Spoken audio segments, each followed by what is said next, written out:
Now, meanwhile, we've all heard the president's thoughts on Charlottesville this week, so Melissa and I asked former San Francisco Mayor Willie Brown about the president's tactics. We noticed that he pivoted from his controversial statements on violence to the question of removing statues of the Confederacy. What was behind that thinking?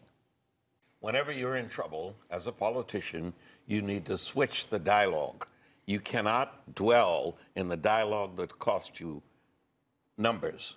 He was in trouble, real trouble, PR-wise. He's a master at moving the ball, and he moved the ball to Robert E. Lee and the guys who are there on statutes. And, you know, polls are showing that that even Democrats are split on whether or not to remove, you know, all Confederate statues or certain Confederate statutes. So, I mean, by both appealing to a majority of Republicans, reaching out to independents, I mean, this issue of the statues is far more divisive and far more sort of debatable than the issue of neo-Nazism. But his interest was not in anything substantive as it relates to the statutes. He needed to get everybody off of Charlottesville. He needed to get everybody off of the woman who died in the process. He needed to get everybody off of that Charger Dodge automobile that drove down the middle of those people. And he did, because no sooner did he do that than there were calls to remove Jackson, Washington. Nancy Pelosi said we should pull all the Confederate statues out of the Capitol. The Democrats went right with them. Did they fall into a trap?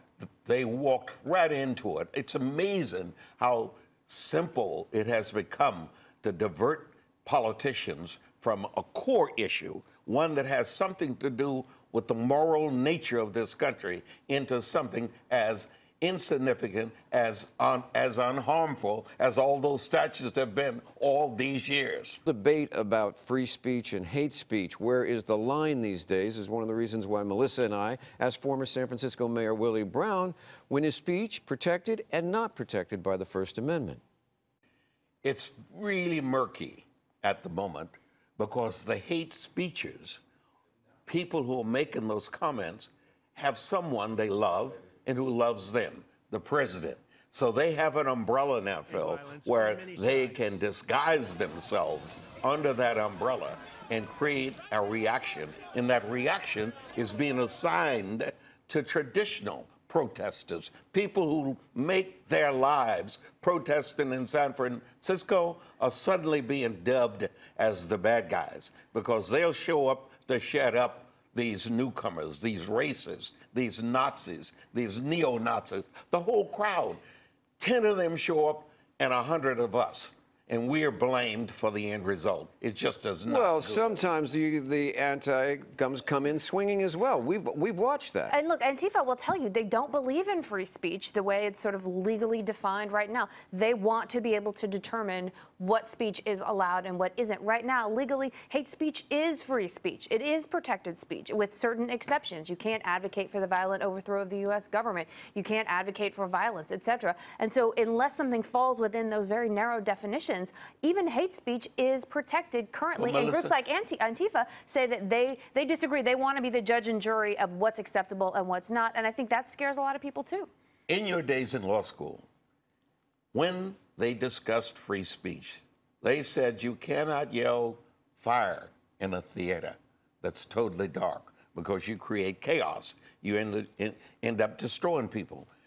Currently, we don't know how to define free speech within the framework of the original law school definition, and that's what's challenging. Well, I mean, and I think that there are probably going to be some cases that are going to have to work their way through. And to be fair, I mean, yeah, we're embarking in a very new age of social media and, you know, things that we haven't really seen before.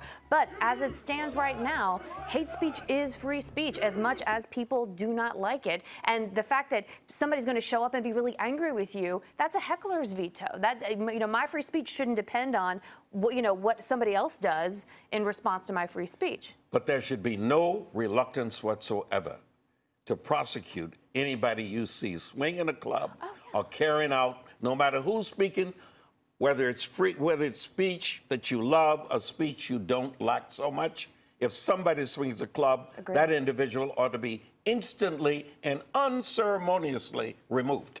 You know, Melissa, we often hear the idea, the analogy, crying fire in a theater.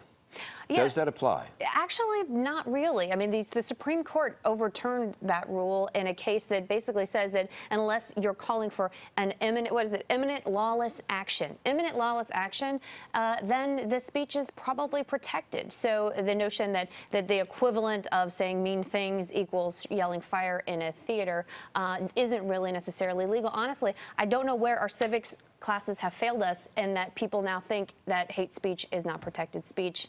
Help me, high school teachers. Imminent lawlessness.